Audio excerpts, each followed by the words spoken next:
You're tuned in to the Binge It Babe podcast with your host, me, Candace Estelle. All right, babes, let's get binging. Hey, hi, hello, and how are you, babes? It's October 27th. We've got our mug, we've got our sweater, we've got a very cold outside. It's nippy as hail, and we are talking about Ready or Not, which is 6 out of 31 pumpkins for me, my guys. So, Ready or Not is a horror comedy because that's what I love, and it stars Samara Weaving because that's who I love. She is in so much of this month. In fact, I think she might be who's in the most out of the entire month aside from like Nev Campbell, because I'm counting Scream as a series and not Scream as like every single one of those, because then, Nev Campbell.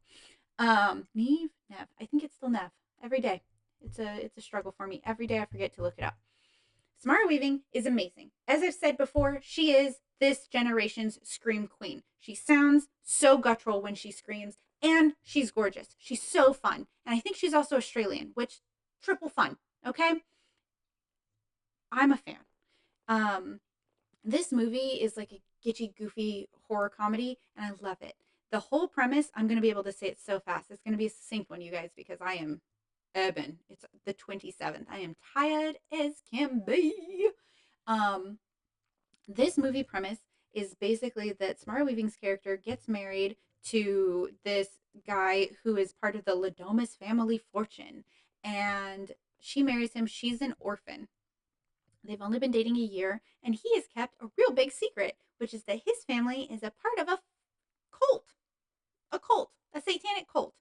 And she doesn't know this. He doesn't tell her. And basically, on the wedding night of anyone who's marrying into the Ladomas family, you have to play a game because their entire fortune is built on games. Because at some point, a great grandfather made a deal for the family to always be very wealthy and rich in games, but because they barter with like a Mr. LaBelle, which is I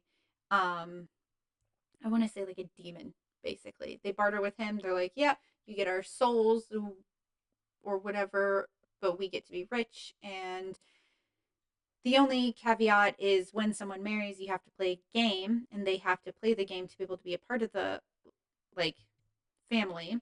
However, there's one game where if that happens, it's a problem. And that game is hide and seek. So if hide and seek is the game that Mr. LaBelle tells you to play via this old card box, it's the family versus the newcomer in the family. So either the new bride or the new groom, whoever's coming into the family. And it's either you win or we win. So it's either the new person wins or the family wins. And if the family doesn't manage to capture her and sacrifice her by sunset or sunrise of the next day, they all die. And that's what the legend is. I just realized that I left my stove on. So give me just 1 second. I'll be back. Okay. Possible crisis has been averted. Okay. So, like I said, if hide and seek is the game that comes out, it's the family versus the newcomer. And in this case, that's Samara Weaving because she's the bride. She's marrying into the Ladomas family. That's the only game that could be detrimental. Anything else that could have come out is totally fine. But of course, that's what the movie has to be. So that's the game that comes out. Now, her new beau doesn't want to tell her what's really about to happen, which is that him and his whole family have to hunt her down and kill her. So she's like, I have to go hide? Okay. Like, she just thinks it's this eccentric billionaire family thing. And they're just like, yes, dear. You're going to hide while we play the music, which is creepy because it's old timey music. It's like, run, run, run. Run and hide or something like that. I don't know. It's creepy. And so she's like, okay. And she hides in a dumbwaiter. And then hilarity ensues because the family are all incompetent in some way, or like the younger generation is, and her new husband is trying not to kill her for most of the movie. So like they have to lock him up and he's trying to get rid of her, like get her somewhere safe. And basically she just has to make it to sunrise, but the entire family is hunting her.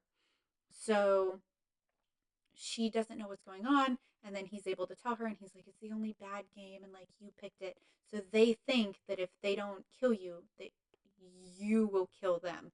Like, you not dying means that everyone else will die. And she's like, that's ridiculous. And he's like, I know, they're bananas, but that is what they believe, and I'm going to get you out of here. But the whole house is on lockdown, like, it's legitimately locked down. They do turn off the security cameras because they feel like that would be cheating, because that's not how the game could have been played in the past. And then it's basically her just trying to outlive, like, live while they're trying to kill her.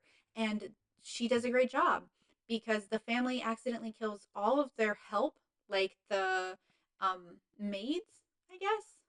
I don't know if that's a derogatory term, but yeah, in the house there's three of them. They accidentally all get killed at different points, just from like weapons misfiring and these people just being that incompetent.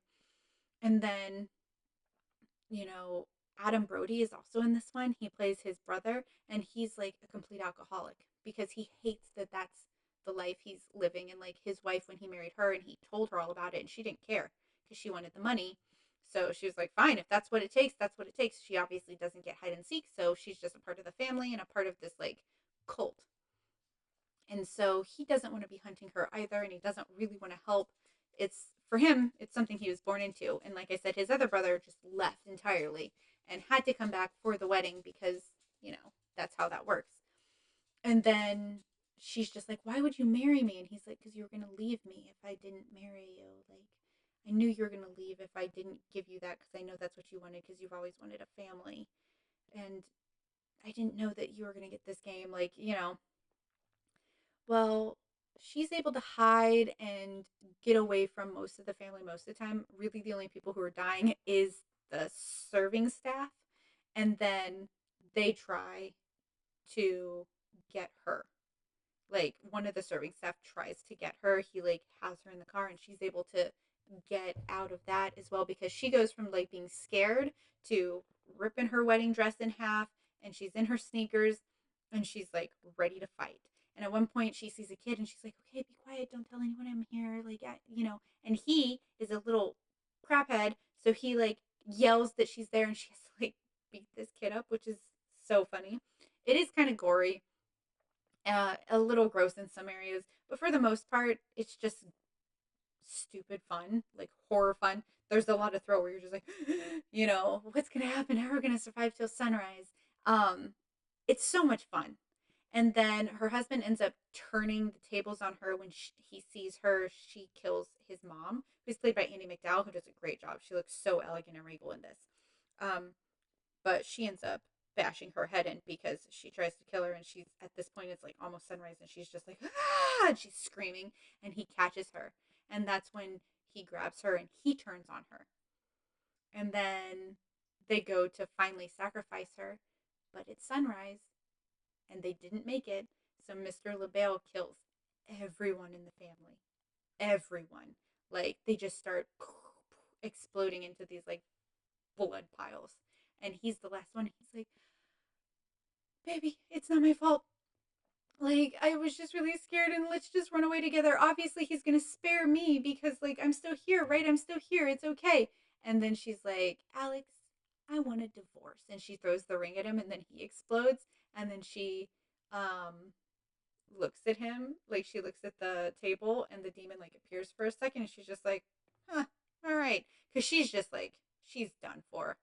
Like, she's in so much shock. She's seen so much crap, and she's been almost killed by like a crossbow and a gun and a kid and in the car, like so many different ways, that she's just over it. But she wins. And at that point, like, one of the guys, like a paramedic or something, comes up to her while she's leaving because the house catches on fire. And he's like, what happened to you? And she just goes, in-laws. And it cracks me up so much. Oh my god, it's literally like taking the concept of like, what if your in-laws were legitimately evil, and like just boosting it. Oh my gosh, it makes me laugh so hard. Um and that's it. That's the movie. She survives. I don't think she gets in trouble, or I hope she doesn't. And I think she might get their entire fortune, which I think she deserves, because she made it through the whole night. And yeah, it's a really fun concept. It cracks me up. Samara Weaving is the perfect new scream queen for us. She's got the most guttural scream I've ever heard. Like it's such a real scream. I'm telling you, she has to like. There's no way she can't. She has to be someone who has to be like, okay, I'm going to do the scream. We only do the one take because I'm going to have to take a break afterwards, or I'll lose my voice. Like that's how intense it is. Um, it's so good. It's such a fun movie. Um, Not what you'd expect. You'd expect it to be really dull, really boring, and stupid, and it's not. It's just it's fun. Okay, so go watch it. Go watch it. Go have fun. Enjoy the beauty and grace that is Samara Weaving and Andy McDowell. That woman is gorgeous, and have a good time because the month is almost done, you guys. So for now, I'll say goodbye and until tomorrow.